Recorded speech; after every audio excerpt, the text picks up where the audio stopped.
Ja direktor Mägi nõuab jälle paberit, 2 minutit on hilinemis, see on tragöödia, aga 1 000 000 klienti kadus täna hommikul, tema otsus aga süüdi oled sina mul. Ta istub oma kontoris ja dikteerib reegleid, seletuskiri punkt 5 allkirjastatud tähteakselt, ettevõtte vajub laev on poel merel katki, aga Mägi nõuad sa selgitad, miks kohvi ei tõe aja. on katki, tehas on katki, nad ei näe ennast, kuigi tõde on nii laplik. Bürokraatia nagu religioon, aga iga viga nende käest on lihtsalt illusioon. on katki, tehas on katki, nad ei näe ennast, kuigi tõde on nii laplik. Bürokraatia nagu religioon, aga iga viga nende käest on lihtsalt ja proua kas kaotab lepinguid ja unustab koosoleku, ta sinu emaili märgistus ja on küsimus elust ja surmast. Kontrollib kellaaegu, loendab puhkepäevi, tema oma projektid põletas ja süüdistab sind täna. Konverents Genfis, esimese klassi pilet, rääkis strateegias, aga unustas, mis tegelik siht. Töötad ahelas, paberimajandus ja hüsteeria, aga Mägi ja Kask ei näe, põrand on katud vererinnaga. Ja siis on Gen, kes kas me juurteist säästust, isitas tal tühja taga, uhke on ta käekäik,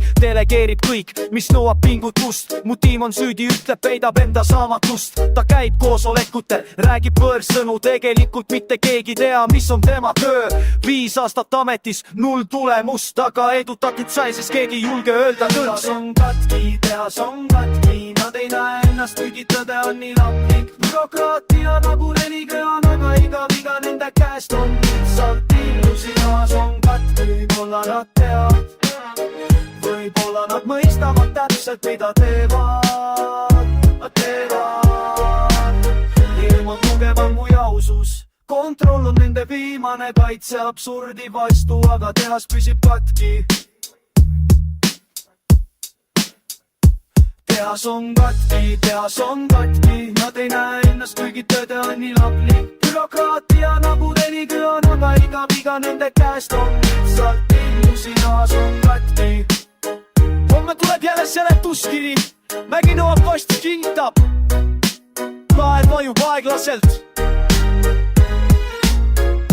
ja ka tehas jääb katki, tehas jääb katki.